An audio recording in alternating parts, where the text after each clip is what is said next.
भारत की वीर भूमि पर एक महान योद्धा का जन्म हुआ, छत्रपति शिवाजी महाराज।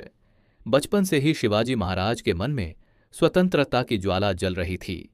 उनकी माता जिजाबाई उन्हें रामायण और महाभारत की वीर गाथाएं सुनाती थीं, जिससे उनके अंदर साहस, धर्म और न्याय के संस्कार गहराई से बस गए।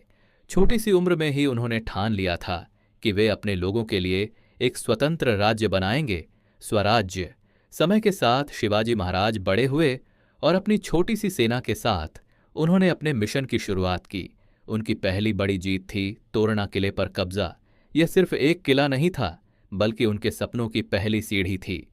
लेकिन असली परीक्षा तब आई जब उनका सामना शक्तिशाली सेनापति अफजल खान से हुआ। अफजल खान बहुत बलशाली और चालाक था, लेकिन शिवाजी महाराज उससे भी ज्यादा समझदार थे। उन्होंने अपनी सूझबूझ और रणनीति से अफजल खान को परास्त कर दिया। यह जीत पूरे देश में गूंज उठी।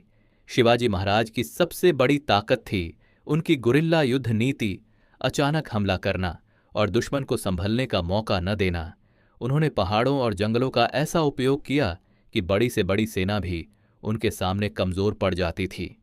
एक समय ऐसा भी आया जब मुगल बादशाह औरंगजेब ने उन्हें आगरा में कैद कर लिया, लेकिन शिवाजी महाराज ने हार नहीं मानी। अपनी चतुराई से उन्होंने एक अनोखी योजना बनाई और फलों की टोकरी में छिपकर वहां से निकल गए। यह घटना उनकी बुद्धिमानी और साहस का सबसे बड़ा उदाहरण है। आखिरकार उनकी सालों की मेहनत रंग लाई और उन्होंने हिंदवी स्वराज्य की स्थापना की।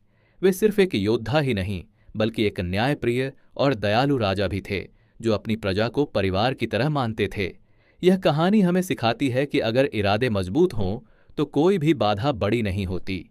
साहस, बुद्धिमानी और दृढ़ संकल्प से कोई भी व्यक्ति इतिहास रच सकता है। जय भवानी, जय शिवाजी।